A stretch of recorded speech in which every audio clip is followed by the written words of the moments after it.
know what's so Jersey interesting Shore, about like Gabe jaded. But anyway, sorry, no, I'm sorry I cut you. Oh, I'm not talking about nothing. Like what's so interesting about America also that it gives you the space, which is something really that I've been learning being here, is that you get to get away with things. Yeah, in America. Oh yeah.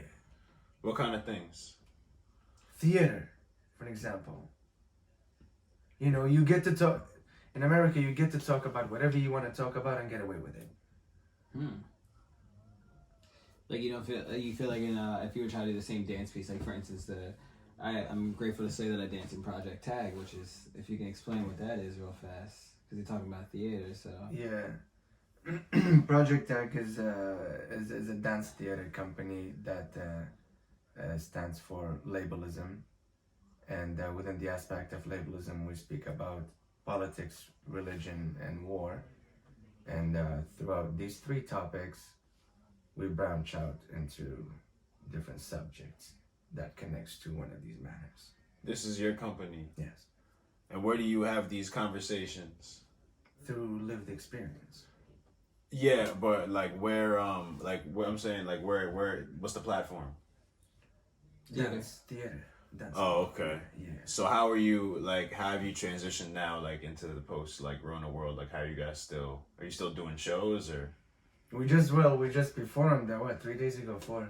Yeah, about 4 days ago. About 4 days ago, we presented a piece at Studio 525, which, shout out to Studio 525, because they are definitely, you know, one of those organizations that really support artists. If your idea, with, you know, whatever your ideas that you can, they're really great support. So, in general, to young artists is what I'm trying to say. But no, we're just saying, sorry, we just totally branched off, but we're just saying about, like, you get to say things in theater that you don't get to say in other things. Like, so in Iraq, like, you wouldn't be able to do the same piece necessarily that you did here. Yeah, it would be a bit different for sure. Like, you think there would be like an uproar, or like it would be like backlash? There's just like consequences for speaking out of line. There is that like. Yeah, because we do go against a lot of what religious extremists believe in. So what, like, can you just give us a background in terms of, like, so you said before off air that you were Kurdish, like you from Kurdistan. Yeah. That's in Iraq, right? Because I remember like watching the news would be the Kurds versus like somebody who was the other people like.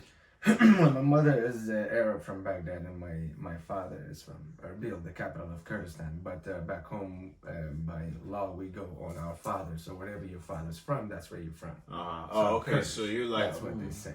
But I am mixed between both. So I travel between. I go to Baghdad every year. To a bit more closer to my mother's side of the family, right? Yeah. Artistically, you know, we had a different understanding. My uncles and my cousins are all artists and martial artists, and so we're, you know, I have a history with them. But yeah, those two.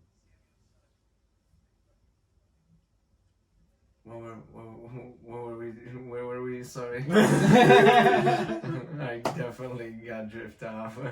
No, you're just talking about the differences between the different religious sections, and you said your mother is Arab and your dad is from Kurdistan. Yeah. And you go by your father's over there, like. Yeah.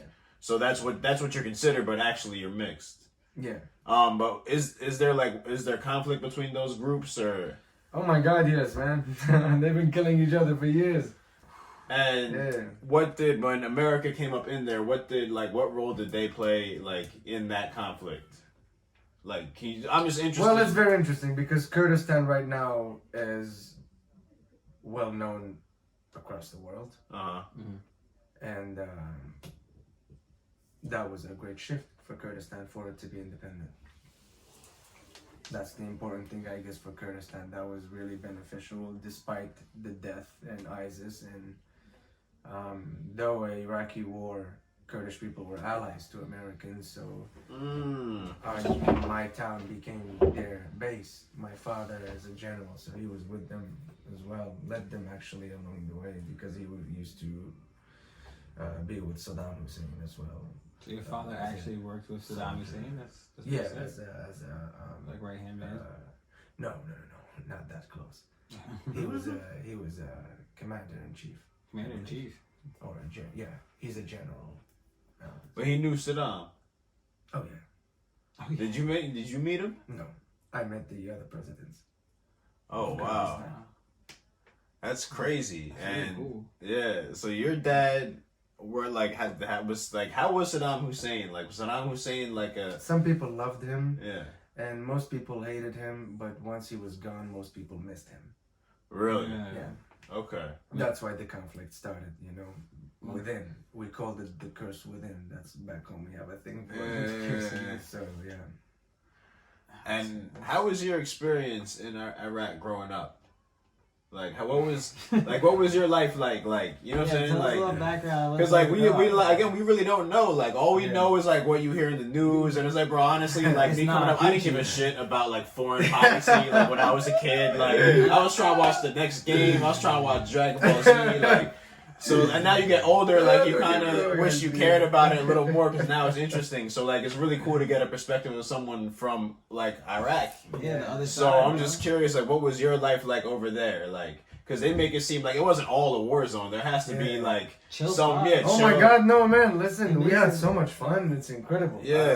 Because the only pictures we see is only starving children, bro. Like y'all don't eat. Yeah. Shit getting blown up. Yeah, No, shit's no, getting no. blown up, and you're like, this is No like man, a Call those of Duty people game. those people have money, most of them. So a lot of them actually. So it's not the thing. No. And Kurdistan right now developed into a whole different thing. You go into Kurdistan, you have so many different ethnicities. In Really? town. Oh yeah, Muslim, Christians, Yazidis, and Assyrians, and these are ancient people, man. Yeah. These are Assyrians. You don't even hear, you know. These Assyrians are ancient people, and, Yeah. and these are people who have their own prophet, have their own history, have a ground, have a history. You know? And so, it's yeah, it's interesting to live there. It's nice. It's but of course there's a lot of restriction. There's no dance, you know, but there used to be. So it's really interesting. Like even to me right now, growing up, and it's confusing. But Kurdistan to me was different growing up there than in Baghdad. But Baghdad, if you look at it during the 40s, 50s, 60s, 70s, 80s, 20s, all over the 20s. Women were in bikinis on the beach, and people were in suits. It's In like Baghdad. Wall Street. Baghdad University is where you should have went to do your doctors around the world.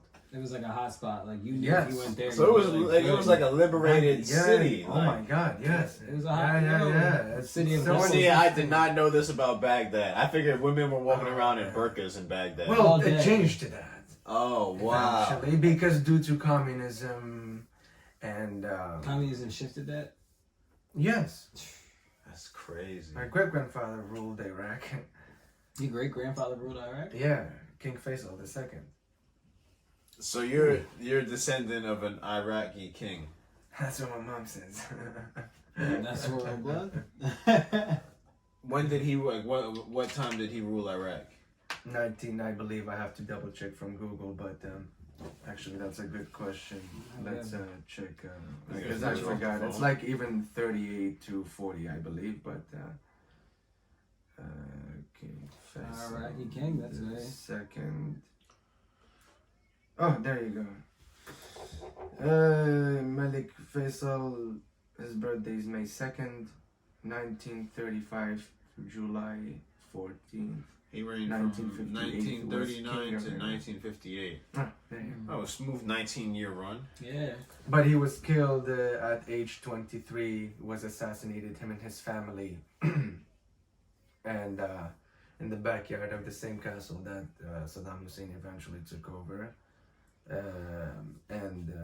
but their ties was cut off from my family by books, so that's why we don't exist, and that's why my family don't really talk about it. But Here on Tuesday, we talk about it. Yeah, Apparently, there's another That's a thing fun- that his brother actually went on and I believe that became the king of Jordan at some point. I don't know exactly the story, but there's a book about it that I have ordered recently. It didn't come up yet. That I want to read, which was written by the first gender woman about him. It's called the most tragic royal story. I think. That's deep.